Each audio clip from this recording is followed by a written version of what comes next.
Well, it's a Friday in Phoenix. There's a lot more racing to be done and had here. And, you know, we all ran. I mean, we ran good, and there were 2 or 3 other cars ran outstanding in that run.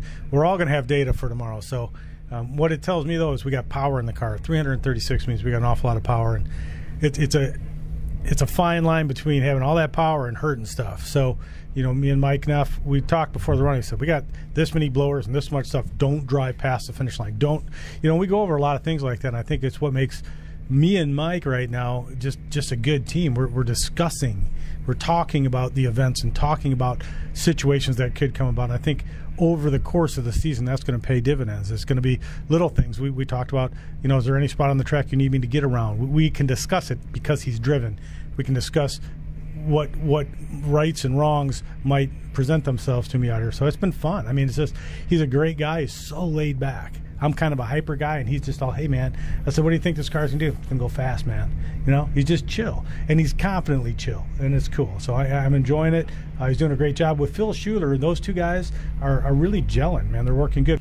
It is so cold out here. I don't think people have a grip for, well, I guess cold's a relative term, right? For you folks that live in Indy, it's not that cold. For a California boy, it's freezing. It's one of the days where putting a fire suit and a helmet on actually is something to look forward to. And when it's this cold, the tracks get so tricky. People think colder's always better, and it is to a point. And then it kind of tips over, and the track gets so cold that that window for hitting a good run just gets tiny, really small. So we got 1 point for being third quickest the first session, and I thought that was great. But then to come back and kind of back that up, and we actually tied Courtney for low ET, and I think we got the #1 spot for now based on speed.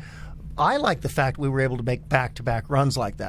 Alex, how does it feel to go to the top on the first day of qualifying? It's definitely awesome to be able to go to bed tonight as #1. Obviously, anything can change tomorrow. The car, you know, when we tested out here, we were running stellar times. You know, I don't know if it's the car on the track or if we're just finally connecting the dots. You know, we shook in Q1 back in Pomona, and, you know, we were a little timid the rest of the race, you know, just making sure we got down. This time, Mark Ingersoll, my crew chief, let it all hang out and went to the top.